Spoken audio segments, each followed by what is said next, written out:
The Alpha King's mark on my wrist isn't just a scar, it's a brand. It's a shackle.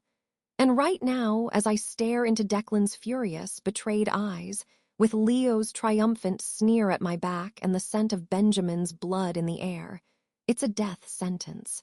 The silver blade in my hand trembles, reflecting the chaos of the throne room.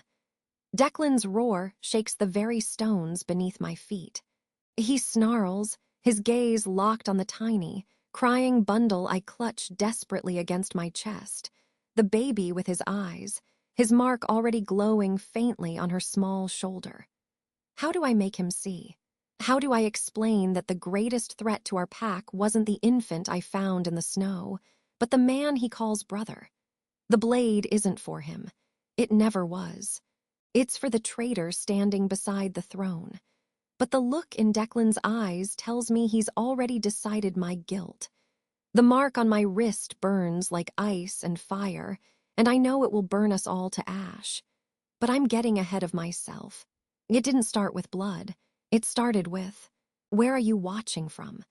Don't forget to subscribe and like to follow Cassandra's journey from the very beginning. The cold didn't just bite, it devoured. It was a living thing, this deep winter freeze, gnawing through my threadbare coat and seeping into bones that always ached a little more than everyone else's. I was on perimeter duty, the lowest of the low, the task always given to the Omega. The moon was a sliver of ice in a black sky, offering no light, no comfort. My breath plumed in frantic clouds as I pushed through the knee-deep snow at the edge of the Blackwood territory, the silence so absolute it felt like a weight. That's why the sound was so wrong. It wasn't a wolf's cry.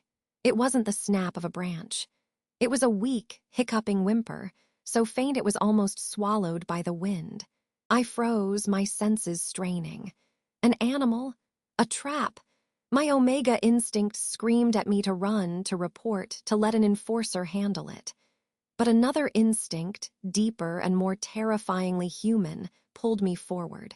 I followed the sound, my heart a frantic drum against my... There, in a hollow at the base of a great pine, sheltered only by a slight overhang, was a bundle of dark wool. Frost coated the fabric. The whimper came again, weaker. With trembling, numb fingers, I brushed the snow away and pulled back the cloth. A face, impossibly small and blue with cold, met mine. A baby. Human. Abandoned in the killing cold at the edge of a werewolf territory. Gods above, I whispered, my voice cracking.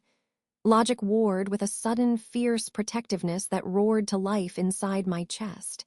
This was suicide. Bringing a human child into the pack lands, I'd be punished, possibly exiled. Declan, our alpha, was merciless about the borders, but leaving it here was a death sentence. The baby's eyes, a murky, unfocused blue, blinked up at me. One tiny hand, a searing, white-hot pain exploded on my inner wrist. I gasped, almost dropping the child. I looked down. The skin was blistering, red and angry as if pressed against a hot brand. But there was nothing there, just my own pale skin, and the sudden, shocking appearance of lines rising to the surface. They swirled and solidified before my eyes, an intricate, elegant mark of interlocking knots and sharp peaks, centered by a stylized wolf's head. An alpha's mark, but not just any alphas. It was Declan. The baby began to cry in earnest, a thin, reedy sound of distress that sliced through my panic. The mark on my wrist pulsed with a heat that felt both alien and intimately familiar. This was impossible. Omegas didn't get marks. Not like this. This was a claiming, a bond mark, but those were forged over time, through ceremony and mutual acceptance. This was instantaneous. I fumbled, wrapping the baby tighter in my coat, tucking the woolen bundle against my chest. The tiny body was so cold. "SHHH, little one," I murmured, my mind racing. "I've got you. I don't understand." The mark burned, a constant, painful reminder of the line I was about to cross. I turned my back on the perimeter and began to run toward the heart of the territory, toward the Alpha's lodge. The snow dragged at my boots. Every shadow seemed to hold watching eyes. I was breaking every rule, driven by a compulsion I couldn't name. The baby's survival and this burning mark were now inextricably linked. I didn't go to the common dwellings. I went straight to the source of the fire in my veins. The Alpha's lodge was a massive structure of dark timber and stone, light blazing from its windows. 2 enforcers, Riker and Jax, stood at the entrance. Their eyes widened as I stumbled into the circle of light, disheveled, snow-caked, and clutching a bundle. "Cassandra," Riker growled, stepping forward, his nose wrinkling. "What is that? Is that a human scent?" "I need to see Alpha Declan," I said, my voice stronger than I felt. "You're out of your mind, Omega," Jax sneered. "You don't demand an audience. Especially not smelling of human filth." The baby whimpered again. The mark on my wrist flared, a spike of heat so intense I cried out. At that moment, the heavy oak door of the lodge swung open. He filled the doorway. Declan. His presence was a physical force, a wave of dominance and raw power that made my knees weak. He was taller than any man had a right to be, with hair the color of winter ash and eyes like a stormy sky. He wore simple, dark clothes, but they did nothing to diminish his authority. His gaze swept over the scene, from the enforcers to me, finally landing on the bundle in my arms. His expression was impassive, cold. "This had better be a matter of life and death for the pack, Omega," he said, his voice a low rumble that vibrated in my bones. "It is," I breathed. "At least I think it is." I took a step forward and the enforcers moved to block me. Declan raised a hand, silencing them. His storm cloud eyes pinned me. "Speak." "I found her in the snow at the eastern perimeter." I swallowed hard. "She was left to die." Declan's gaze didn't waver. "And you brought it here. You know the law, Cassandra." The use of my name, usually never spoken by him, sent a different kind of shiver through me. "I had to. Something happened when I touched her." I shifted the bundle, preparing to show him the child's face. But as I moved, the blanket fell away from my hand that supported the baby's head. The firelight from the lodge fell directly onto my wrist, onto the fresh, glowing, impossibly intricate mark. Declan's icy composure shattered. He moved so fast he was a blur.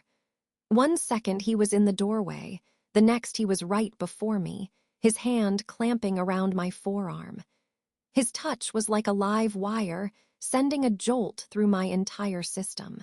He stared at the mark, his eyes wide with a shock so profound it looked like pain. The air around us crackled with his unleashed power. The enforcers took a step back, bowing their heads. "What is this?" he demanded, his voice barely a whisper, yet it echoed with command. "How did you get this?" "I told you," I stammered, the baby stirring between us. "When I touched her. It just appeared. It burned." His eyes snapped from the mark to the baby's face, now fully visible. The child stared up at the giant Alpha with a quiet curiosity. Declan went utterly still. The world seemed to hold its breath. I saw it then. A flicker in his eyes. A recognition so deep and unsettling it turned his fierce expression to one of haunted confusion. The lodge door opened again. Leo, the Beta and Declan's closest advisor, stepped out. His handsome face was all smooth concern, but his amber eyes missed nothing, darting from Declan's grip on my arm to the mark. "Declan, what's the commotion?" Leo's voice was like honey, smooth and calming. "An Omega causing trouble." His gaze settled on me, and a smile that didn't reach his eyes touched his lips. "Cassandra, always where you shouldn't." Declan didn't release my arm. He didn't even look at Leo. His entire being was focused on the child. "Leo," he said, the word heavy with unspoken turmoil. "Send for Serena, now, and Benjamin, tell no one else." Leo's smile faltered for a fraction of a second. "Of course." But Declan, a human child, and that mark on the Omega, the pack will see it as a weakness, an abomination. His voice was gentle, reasoning. Let me handle this. Discreetly. The way he said, handle it, made my blood run colder than the winter snow. I clutched the baby tighter. Declan finally turned his head, and the look he gave Leo was pure, unadulterated alpha authority. You will fetch the healer and the elder. You will do nothing else. Is that understood? Leo dipped his head, the picture of obedience. As you command, my alpha. He turned and disappeared into the lodge, but not before his eyes met mine one last time. In them, I saw no honey, only a sharp, calculating cold. Declan's attention returned to me. The shock in his eyes was hardening into something else, something intense and unreadable.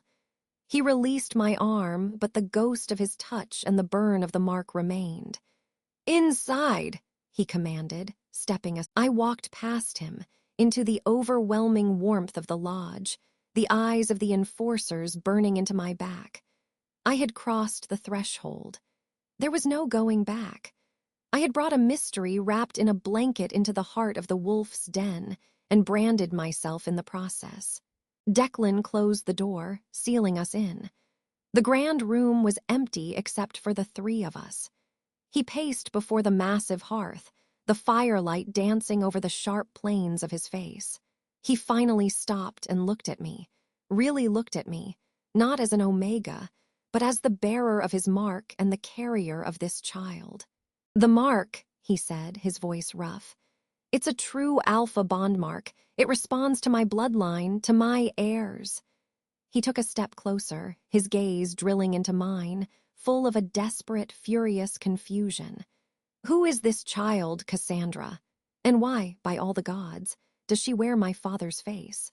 The silence in the lodge's great room was absolute, broken only by the baby's soft, shuddering breaths against my neck. Declan's golden eyes were locked on the mark seared into my wrist, his own shock a palpable force in the air. He had just ordered his beta to have the child handled. The words were still hanging, sharp as icicles, between us.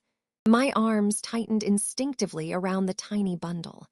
The compulsion from the mark was a dull, throbbing ache, a chain that bound me to this spot and to this alpha, but the fear that lanced through me was my own. I couldn't move. I couldn't speak. I could only stand there, an Omega branded with a king's sigil, holding a secret that had turned his world upside down. Leo, Declan said again, his voice lower, a rumble of reasserted control. He tore his gaze from my wrist to look at his beta. Take the child to the healer's quarters. Have Serena examine her. No one else touches her. Is that clear? The shift in orders was subtle but monumental. From handled to examined. A stay of execution, however temporary. Leo's expression, which had been so smoothly composed, flickered for a fraction of a second. A faint tightening around his eyes, a slight thinning of his lips. It was gone so fast I might have imagined it.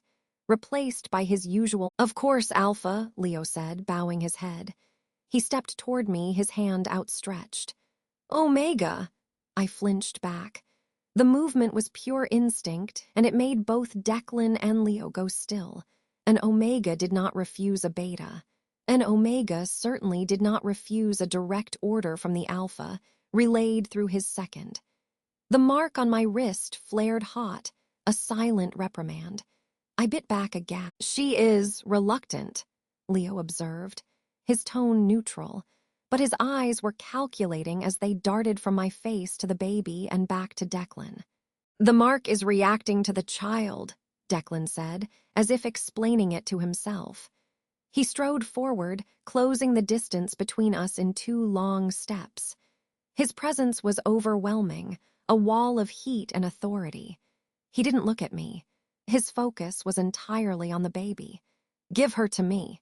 It wasn't a request. The Alpha's command vibrated in the air, and the mark on my wrist burned in agreement. My fingers, which had been locked protectively around the blankets, went numb. My arms loosened of their own volition. As Declan reached for the baby, his fingers brushed against a jolt, like static shock but deeper, raced up my arm. He felt it too. I saw the slight tremor in his hand before he steadied it and carefully gathered the infant from my grasp. The weight left my arms, leaving them feeling strangely empty and cold. The immediate, frantic need to protect receded, but it didn't vanish. It just transferred, a silent thread of anxiety now connecting me to Declan as he held her. He cradled the baby with a surprising, awkward gentleness. He was a warrior, an Alpha King, built for dominance and battle, not for holding fragile things. He looked down into the small, sleeping face, and his own hardened features seemed to soften at the edges with a confusion so profound it bordered on pain. "The resemblance is uncanny," he murmured, more to himself than to anyone, and he then turned and with great care placed the baby into Leo's waiting arms. The transfer felt wrong. A violation of the strange, sacred circle that had formed when the mark branded me. Leo held the child competently, but it was the detached efficiency of a soldier handling equipment. There was no reverence, no shock, no connection. "See to it," Declan ordered, his voice back. Leo bowed again. "It will be done." He shot me one last, inscrutable look before turning and walking swiftly from the great room, the baby a small, silent parcel in his arms. I watched them go until the heavy door shut behind Leo, severing my line of sight. A part of my soul seemed to lurch after them. I was alone with Declan. The fire crackled, the only sound in the vast, tense space. "Sit," he said, not looking at me. He walked back to the hearth, his movements stiff. I didn't dare move to the chairs. An Omega did not sit casually in the Alpha's presence unless explicitly invited to a specific seat. I remained standing, my head bowed, my branded wrist held slightly away from my body as if it were a foreign object. After a long moment, he turned. His gaze was like a physical weight. "Explain, from the beginning, omit nothing." So I did. My voice was a thin, shaky thing in the large room. I told him of the unnatural silence in my corner of the woods, the absence of even the winter birds. I described the faint, almost imperceptible cry that had drawn me off the safe paths. I spoke of finding the basket, the ridiculous pink blanket in the vast, white emptiness. I told him of the moment I touched her skin, the searing, blinding pain that had followed, and the shock of seeing his mark etched into my flesh. "You knew it was mine immediately," he stated. "Everyone knows the Alpha King's mark," I whispered. "And you, an Omega, felt a compulsion from it, to bring the child to me." "Yes, Alpha, it was a pull, in my chest. I couldn't have disobeyed it if I tried." That wasn't entirely the whole truth. The compulsion had been strong, but the protectiveness had been stronger. I chose not to mention that part. He began to pace before the fire, a caged predator. "An Omega cannot hold an Alpha's bond mark. It is not how the magic works. The mark is for betas, for trusted warriors, for a Luna. It forges a channel for command, for strength, for loyalty. It is not for..." He trailed off, gesturing vaguely at me at my lowly status. "For the pack scapegoat," I finished silently. "For the one who cleans the latrines and eats last. And yet," he continued, stopping his pacing to stare into the flames, "it is genuine. I can feel it. A faint thread, tenuous but there, and it is connected to her, to that human child." He ran a hand through his dark hair, a rare gesture of agitation. "A child who looks like my father, who has been dead for 20 years. The door opened again, saving me from having to formulate a response to the impossible. Riker entered, followed by an older man with a long, gray beard and wise, weary eyes, Elder Benjamin, and a woman with a kind, capable face and a basket of herbs and vials over her arm, Healer Serena. Both looked tense, their eyes immediately finding Declan, and then flicking to me with Alpha, Elder Benjamin said, his voice gravelly with age. You summoned us. The child? Serena asked immediately, her healer's instincts forefront. With Leo, in your quarters, Declan said. You will examine her. I want to know everything. Is she healthy?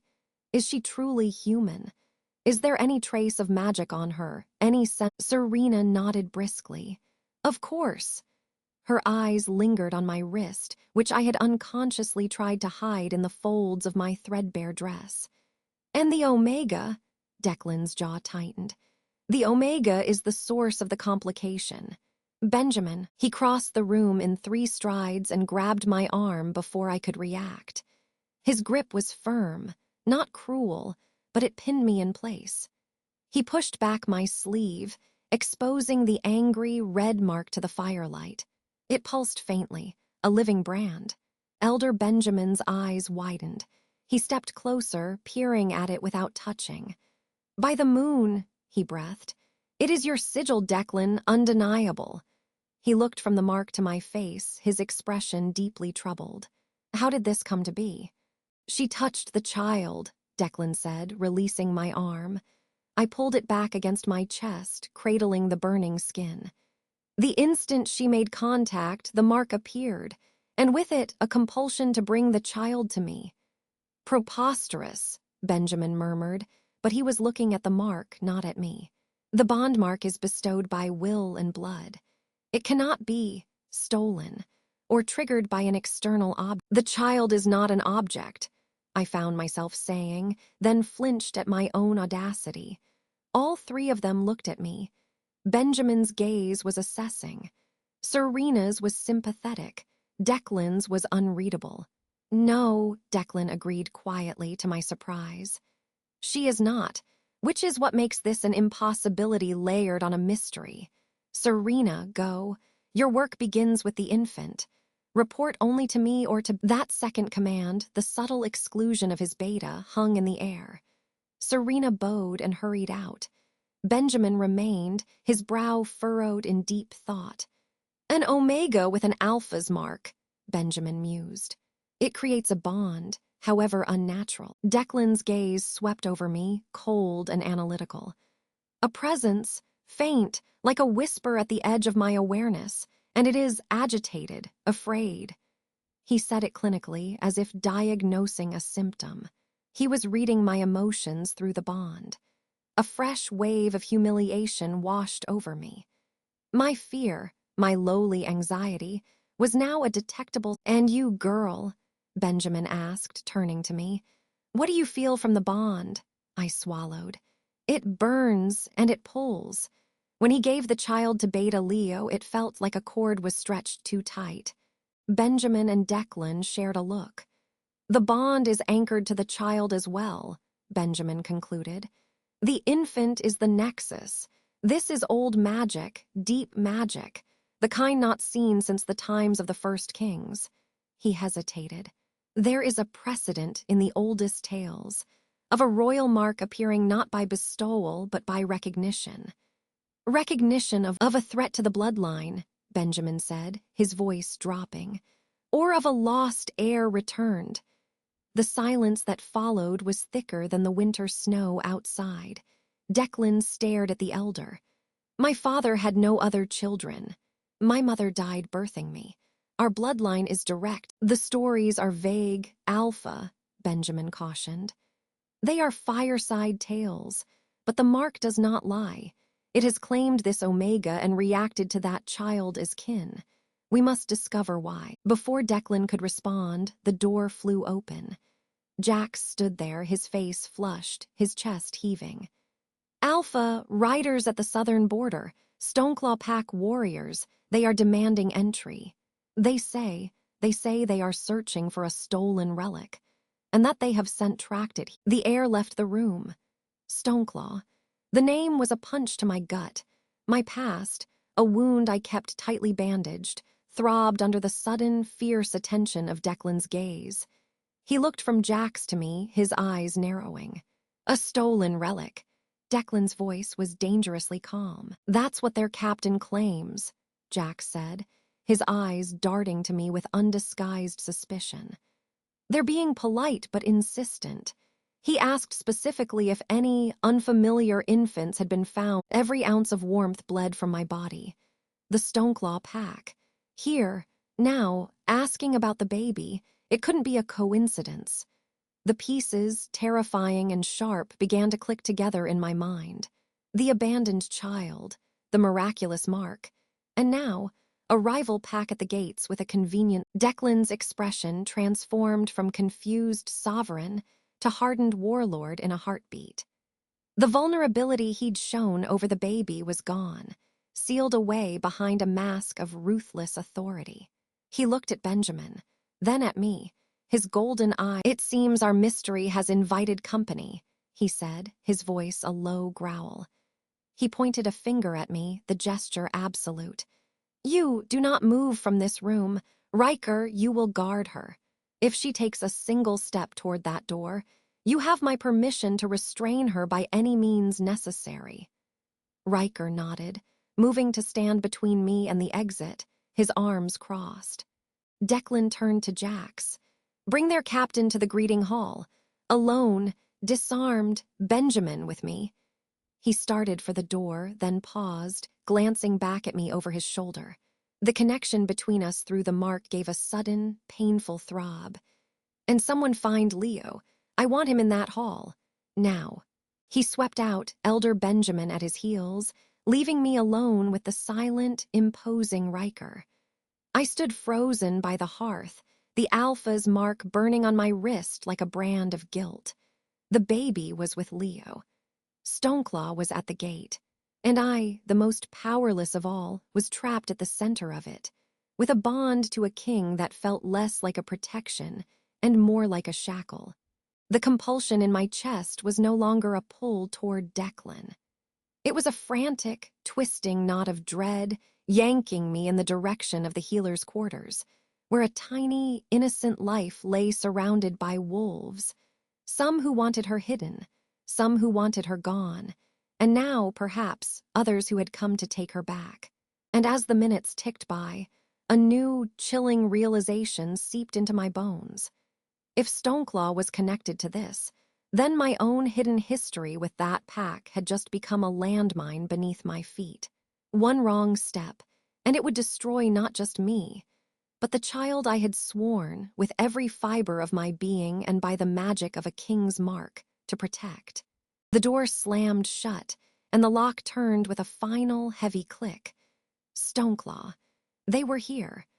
The name alone sent a wave of cold dread through me that had nothing to do with the winter outside. My past, a shadow I'd outrun for years, was now knocking at the Alpha's door, and it was asking for the baby. I stood frozen in the center of the lavish, empty room, Declan's personal study, now my gilded cage. The warmth from the hearth felt mocking. My wrist burned, a constant, low-grade reminder of the mark binding me to a man who saw me as a problem, and to a child who was now out of my sight.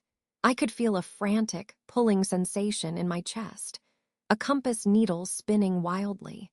It wasn't just anxiety, it was the bond. It was tugging me toward where Leo had taken her, the healer's quarters.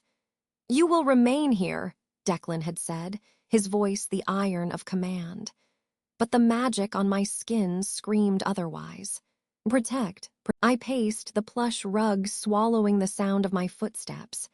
Riker was outside the door, a silent, imposing presence. I could hear the faint shift of his weight against the timber. Escape was impossible, but waiting felt like a slow death. Every second that ticked by was a second the baby was with Leo, and Leo had wanted her gone.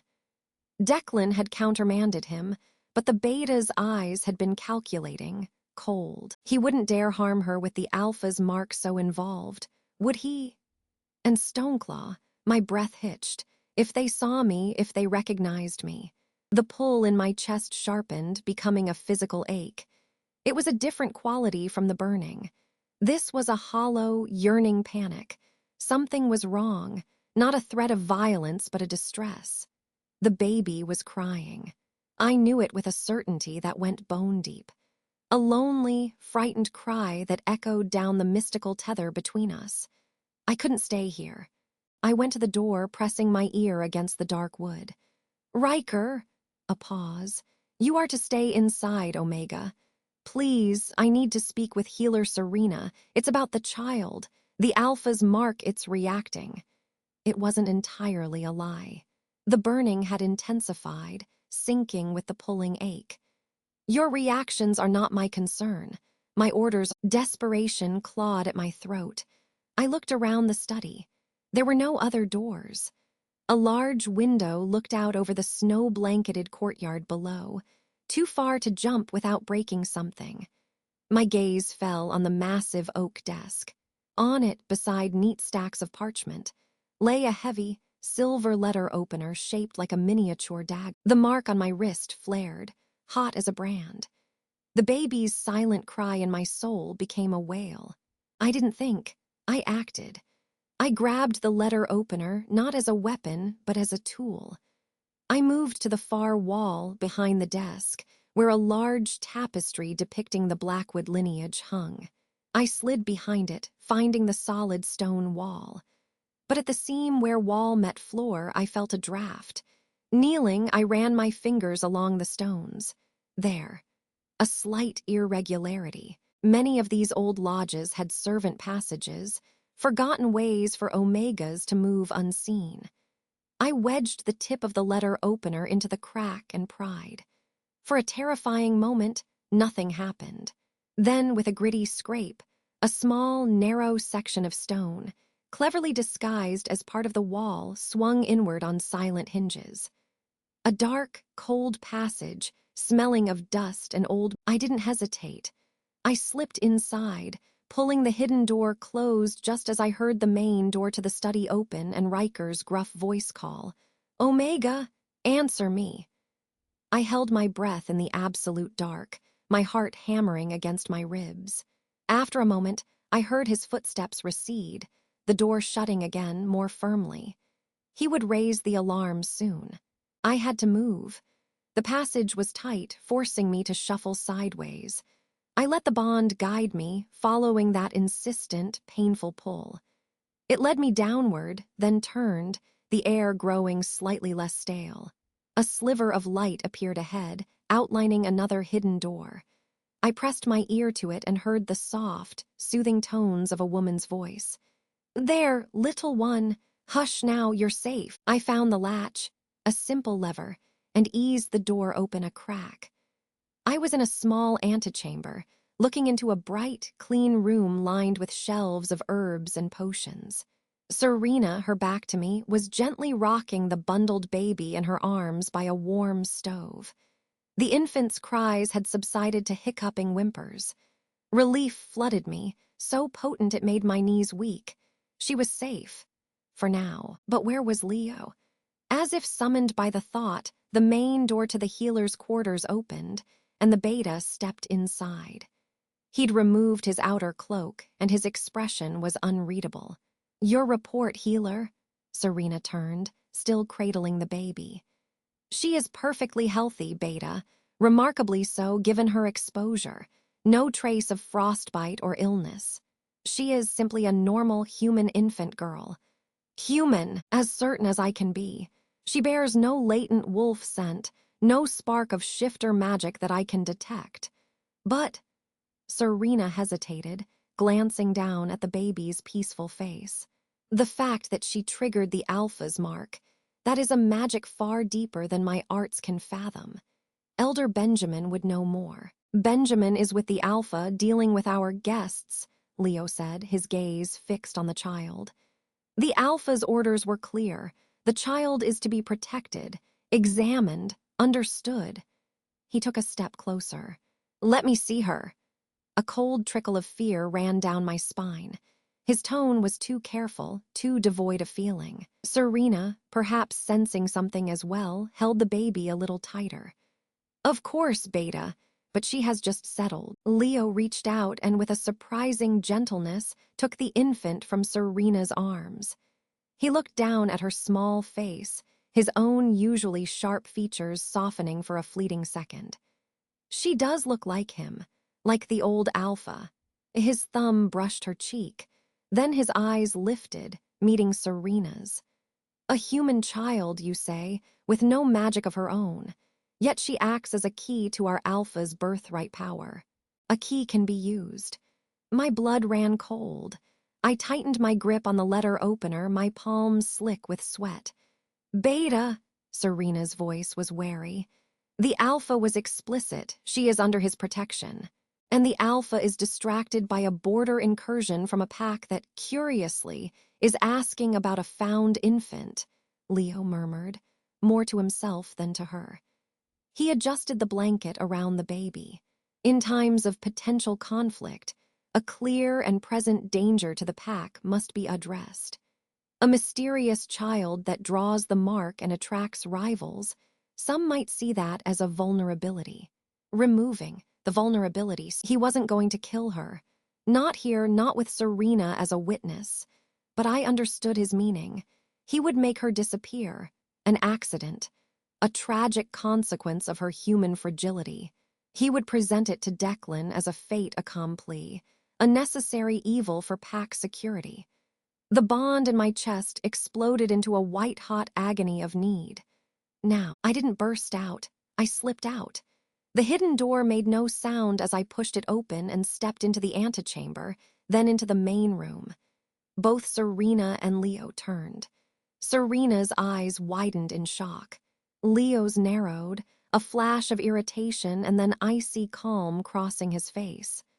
"Omega," he said, his voice dangerously quiet. "You are supposed to be confined. How did you—" "I felt her distress," I said, my own voice trembling but clear. I took a step forward. "The Alpha's mark brought me. Give her to me." Leo actually smiled, a thin, humorless stretch of his lips. "The Alpha's mark is a brand of ownership, Cassandra, not a license for disobedience. You are an Omega. You have no authority here. Riker," he called toward the door. "He won't hear you," I said, another step. The pulling sensation was centered on Leo now, on the bundle in his arms. "The bond doesn't care about authority. It says she's mine to protect. Give her to me." For a moment, we were locked in a silent battle. My Omega nature screamed to submit, to lower my eyes before the Beta. The magical imperative of the mark roared to fight, to claim. Then the baby stirred in Leo's arms and let out a small, fussy sound. At that exact moment, the mark on my wrist blazed with such searing heat I gasped aloud. A corresponding flash of golden light, faint but unmistakable, emanated from within the baby's blankets. Leo flinched. It was all the opening I needed. I lunged, not at Leo, but for the child.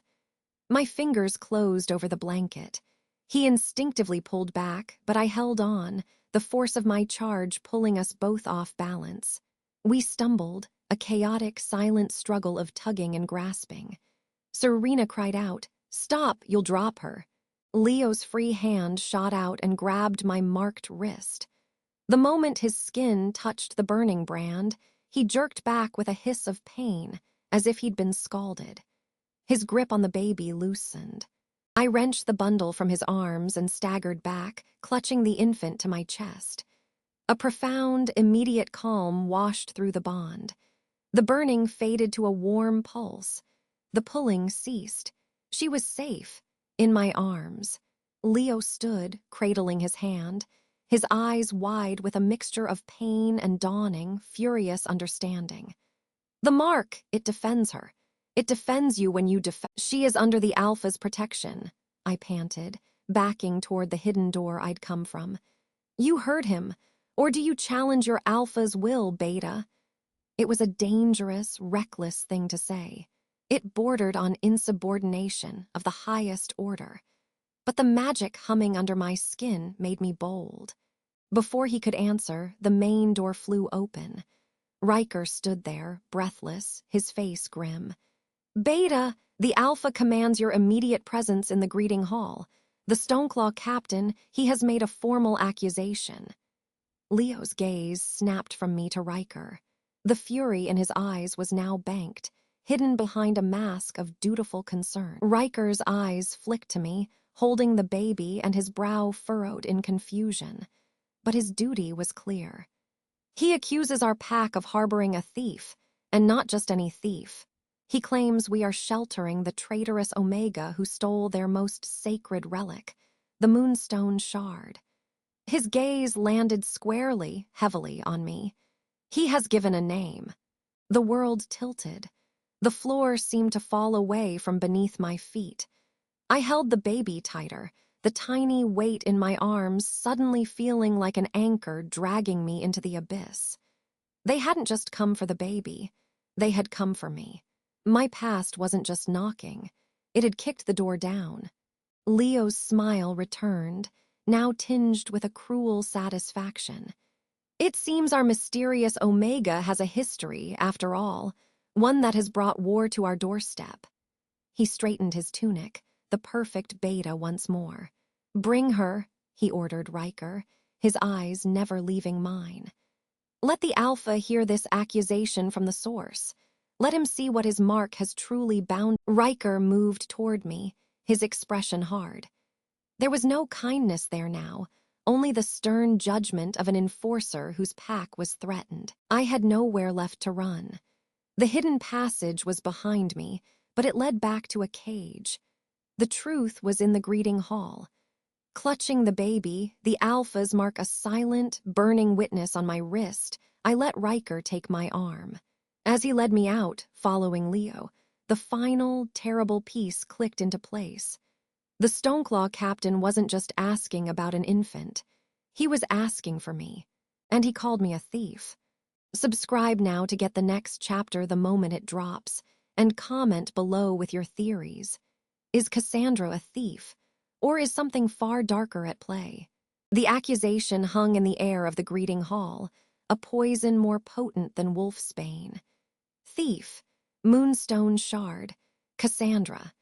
The Stoneclaw captain's words pinned me to the spot as effectively as Riker's grip on my arm. I clutched the baby tighter, her soft breaths against my neck the only anchor I had. Declan's face was a mask of granite, but I felt the shockwave through our bond, a hot spike of fury and confusion that mirrored my own icy dread. The captain, a grizzled warrior with a scar cutting through his brow, didn't look at me with hatred, but with a cold, bureaucratic satisfaction. The fugitive, Cassandra of Stoneclaw, and the infant she abducted. Our Alpha, Kieran, demands their immediate return, along with— You are in my hall. Declan's voice was low, but it vibrated through the timber beams. You will explain this fantasy in detail. Benjamin stood at Declan's shoulder, his aged eyes sharp. Leo had positioned himself slightly apart, his expression unreadable, but his gaze flicked between— No fantasy, Alpha Declan, the captain said, bowing his head just enough to be polite. 3 nights ago, during the lunar zenith, the sacred Moonstone Shard was taken from our altar. He finally gestured to me. A low-born Omega of our pack, though she always harbored unnatural ambitions. She was seen fleeing our territory with a bundle. We tracked her to the edges of your woods. The child, it is a sacred ward, meant to be consecrated with the shard. Each word was a hammer blow on the past I'd buried.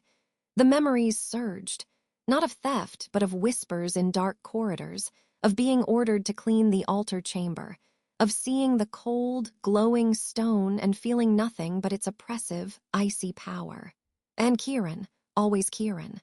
I stole nothing, I said, my voice trembling but clear.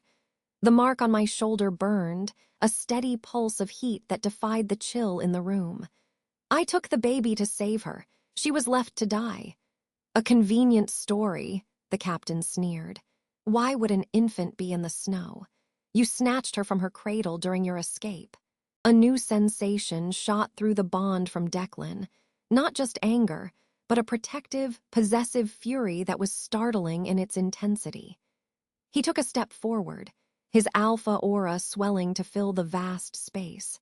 The Stoneclaw warriors at the captain's back. You claim this child is a sacred ward of Stoneclaw, Declan said, his eyes like chips of flint.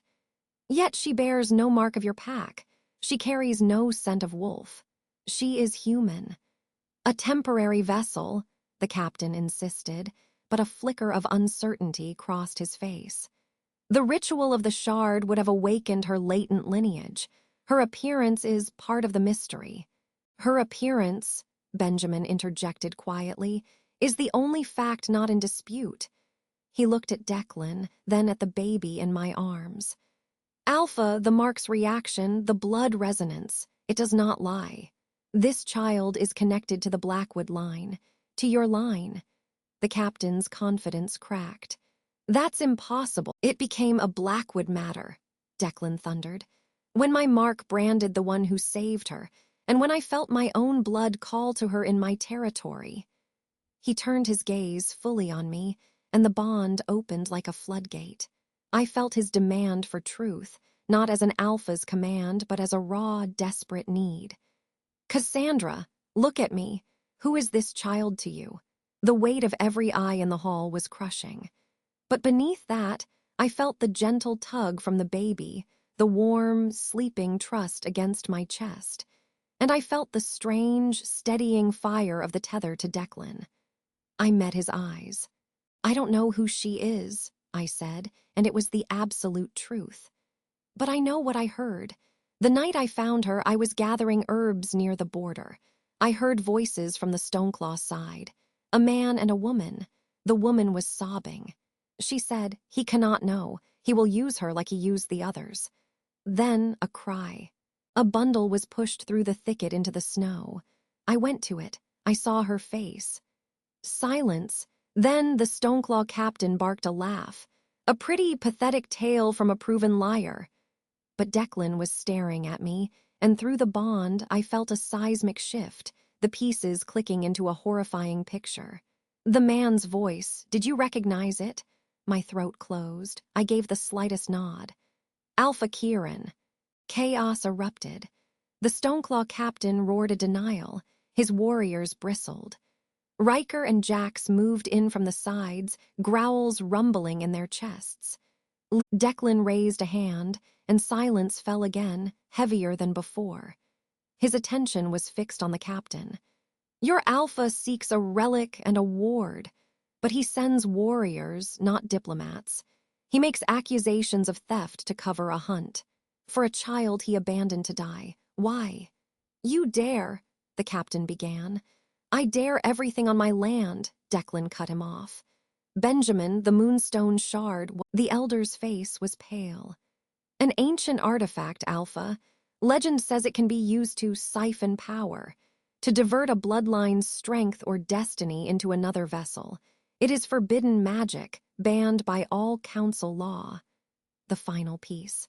The baby who looked like Declan's father. The mark that recognized her as Blackwood blood.